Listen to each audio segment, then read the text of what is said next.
There was this very bizarre admission from the Pentagon this week of an accounting error that suggested that the U.S. has at least $3 billion that it didn't know it had. That's a hell of an accounting error. Are you concerned about this accounting error? Well, one thing I just want to make clear, that is not money that went out the door and disappeared. That is not a waste of that $3 billion. It is simply a tally of how much military equipment we have given them. And the way that the Pentagon was counting it was, what's the replacement cost for the equipment we provide, rather than just the actual cost of that equipment. Once you make that adjustment, it turns out we have an additional $3 billion that we can spend to provide even more weapons to Ukraine. And at the end of the day, not one penny of U.S. dollars will have gone missing or have been misallocated. It will all be provided in the form of equipment to Ukraine on the battlefield. Judge, we can't audit the Pentagon. Nobody can audit the Pentagon. There have been several efforts to audit what the Department of Defense is doing with money. It's failed routinely, and no one seems to be terribly concerned on the Hill. And remember, he's describing something that we've talked about before. He's talking about a replacement cost. In other words, he's saying, we found this money. It may have been an accounting error. It's hard to tell, but we found more money that we can send not to the Pentagon. Some of it will go there, but ultimately this will be laundered through the Pentagon to the defense industries and show up again as donations on the Hill to congressmen and senators.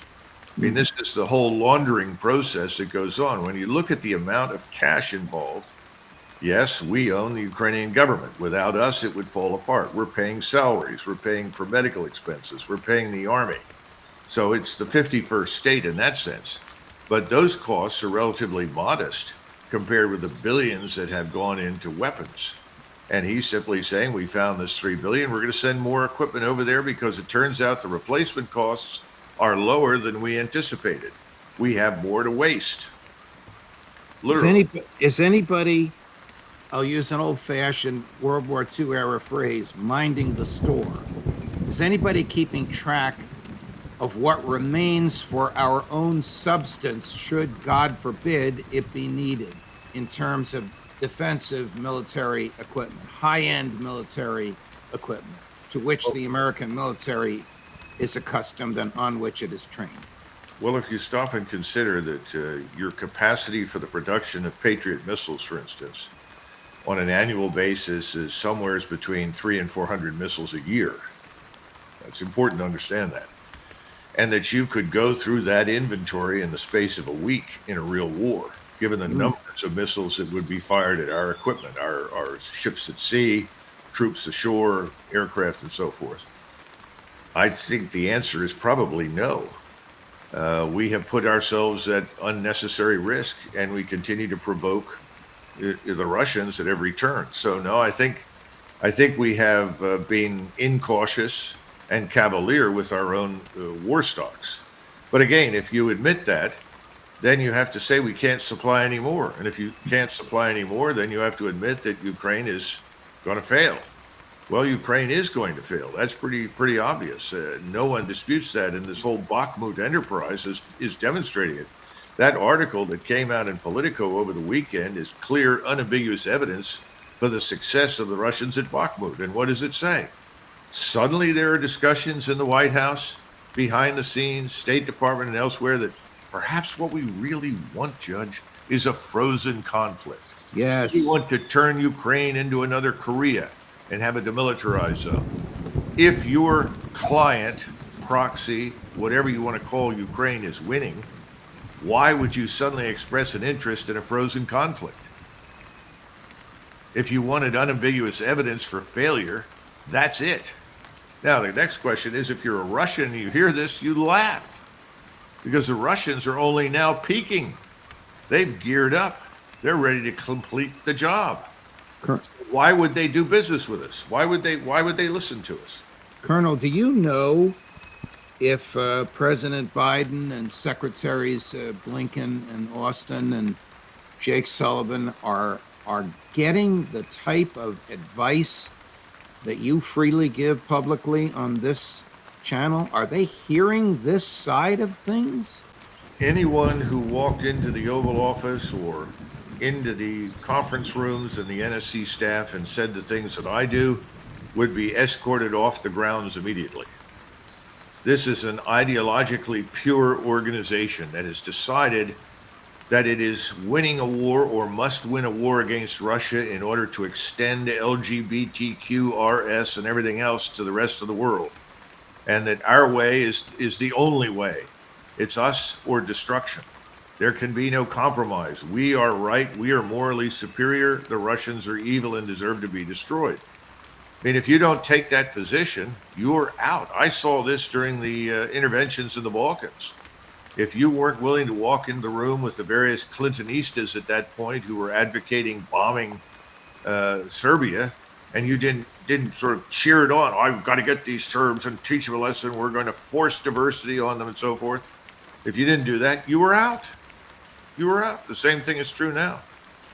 I mean, this is the foundation for diplomacy. And even though, obviously, people like you and I, back during the Cold War, were strong anti-communists, we recognized that there had to be some basis for mutual respect between us, even though we disagreed with each other strongly, if we were going to come to any reasonable agreements on anything. And so you're right. And again, the ideologues that are running the show now, who see themselves as morally superior, they remind me very much of the Bolsheviks in 1917, 18, and 19, who essentially described the world as something that deserved to be ravaged and conquered as soon as possible and raised armies for the purpose of doing it. Stalin steps in later and gets rid of them because he knows it's impractical.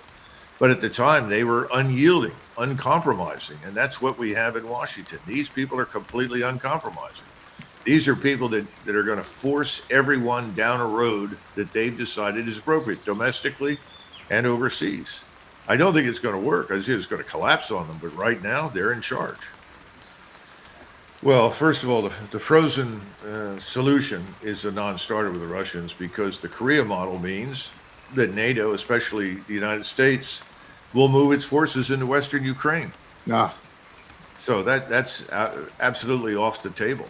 Right. I think the Russians are going to wait until probably early to mid-June for this alleged Ukrainian offensive. I mean, they're looking for it, and they've already begun to systematically attack areas where they see evidence for the assembly of troops and equipment. They fired 15 more of these hypersonic missiles at various ammunition storage points, equipment storage areas, rail yards. And I'm told that all but one of the targets is being completely destroyed. So they're doing everything in their power to make it very, very difficult, if not impossible, for the Ukrainians to mass any troops anywhere and launch an offensive. But I think they still expect the Ukrainians will try. And frankly, it's in their interest to let this happen, because they will annihilate the Ukrainians who are trying to attack them. They'll do what they've done before. Remember, they've got this 20 to 25 kilometer security zone out in front of their defenses. And the Ukrainians have to move through that.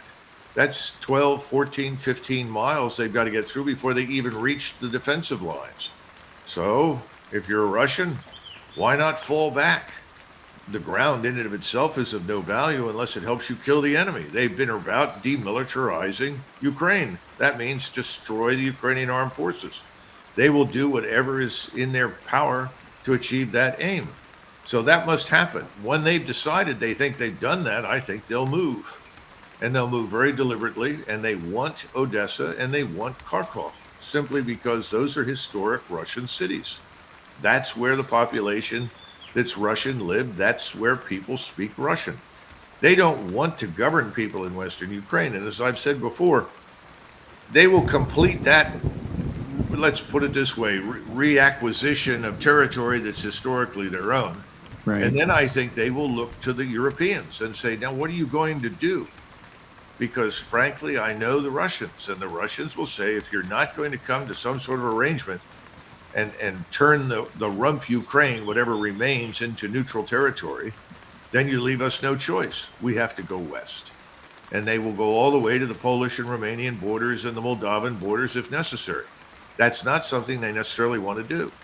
I don't think it's a good thing for Europe for that to happen. Why would we or anybody in Europe want hundreds of thousands of Russian troops sitting on the eastern border of NATO?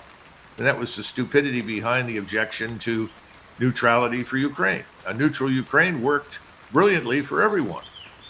Well, that opportunity has been missed thus far. So we'll have to wait and see what happens. And there's another possibility. We still have this lingering sentiment in Washington to strike out in support of Ukraine in some way. And I continue to worry about the use of American air and ground forces and other NATO forces in Western Ukraine at the last minute to try to somehow or another rescue the destruction of Ukraine, or rescue Ukraine from certain destruction. I'm afraid there are people thinking about that too. So if you can't get your frozen conflict, and that's off the table for the Russians, then what do? You consider intervention in some fashion. And that would be disastrous, because that would put us at war with Russia.